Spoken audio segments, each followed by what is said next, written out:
আসন্ন স্থানীয় সরকার নির্বাচন অবাধ, সুষ্ঠু ও নিরপেক্ষ করা সরকারের বাজেট বাস্তবায়ন পরবর্তী চ্যালেঞ্জ বলে মনে করেন স্থানীয় সরকার প্রতিমন্ত্রী মীর শাহে আলম।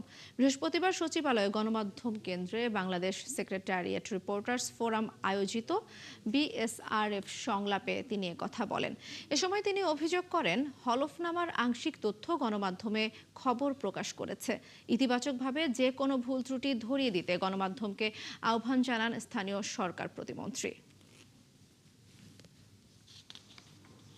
এই বছরটি সরকারের যেমন এই বড় একটি বাজেট বাস্তবায়নও যেমন একটা চ্যালেঞ্জ হবে, আমাদের সামনে নির্বাচনগুলো আসবে, এখানেও নির্বাচন অবাধ, সুষ্ঠু, নিরপেক্ষ এবং মানুষের কাছে গ্রহণযোগ্য করবার জন্য সরকারের জন্য একটা চ্যালেঞ্জ রয়েছে।